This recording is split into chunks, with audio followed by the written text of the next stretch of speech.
भाजपाच्या कराड नगरपालिका उमेदवारांच्या प्रचारार्थ आमदार डॉक्टर अतुलबाबा भोसले यांची पदयात्रा उत्साहात संपन्न। आज सकाळी 11 वाजता भारतरत्न डॉक्टर बाबासाहेब आंबेडकर यांच्या पुतळ्याला अभिवादन करून पदयात्रेची सुरुवात करण्यात आली। या पदयात्रेत आमदार अतुलबाबा भोसले यांच्यासह कराड नगर परिषदेचे सर्व उमेदवार, पदाधिकारी, कार्यकर्ते उपस्थित होते।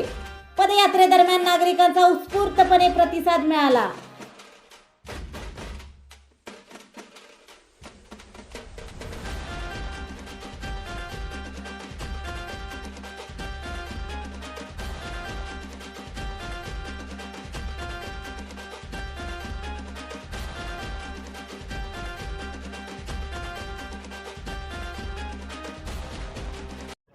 आज प्रचाराचा शुभारंभ या ठिकाणी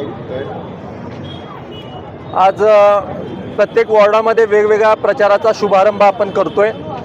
महामानव डॉक्टर बाबासाहेब आंबेडकरांच्या पुतळ्याला स्मरून आज ताकदीनं कामाला सगळे कार्यकर्ते लागलेले आहेत। घर टू घर पोचण्याची भूमिका ही आमच्या सगळ्या उमेदवारांनी घेतलेली आहे। आमचे नगराध्यक्ष पदाचे उमेदवार आदरणीय अण्णा पावसकर साहेब यांनी प्रत्येक घरामध्ये जाऊन प्रत्येक हुमरा झिजवून माणसांच्या अडीअडचणी जाणून घेऊन लोकांच्या समस्या सोडवण्याची हमी प्रत्येक घरामध्ये जाऊन देण्याचं काम अण्णांच्या माध्यमातून होतंय।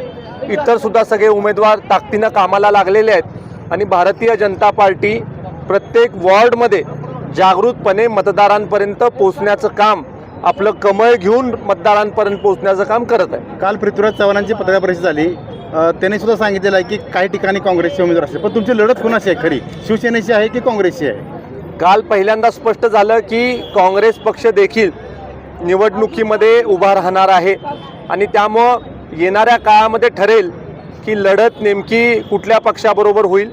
गाव भारतीय जनता पार्टीबरोबर जाण्याच्या मानसिकतेमध्ये आहे। मलकापूरमध्ये तर 5 जागा बिनविरोध झालेल्या आहेत आणि तिथं देखील जनता सगळी भारतीय जनता पार्टीबरोबर आहे असं चित्र निर्माण झालेलं आहे। कराड शहर देखील ताकदीनं लोकसभेमध्ये, विधानसभेमध्ये भारतीय जनता पार्टीबरोबर उभं राहिलेलं आहे आणि नगरपालिकेच्या निवडणुकीमध्ये देखील भारतीय जनता पार्टीच्या विचाराचा नगराध्यक्ष पदाचा उमेदवार आणि सगळे वॉर्डमध्ये उभा असणारे देखील उमेदवार, प्रभागामध्ये उभे असलेले देखील उमेदवार भारतीय जनता पार्टीच्या चिन्हावर निवडून येतील। बाबा उद्या अर्ज मागण्याचा शेवटचा दिवस आहे। भारतीय जनता पार्टीचे काही नाराज कार्यकर्ते असतील, नाराज अजूनही भारतीय जनता पार्टीमध्ये नाराज कार्यकर्त्यांची समजूत काढण्यात येईल आणि कोणालाही नाराज ठेवायचं नाही। सगळ्या लोकांना एका विचारानं आमचे नगराध्यक्ष पदाचे उमेदवार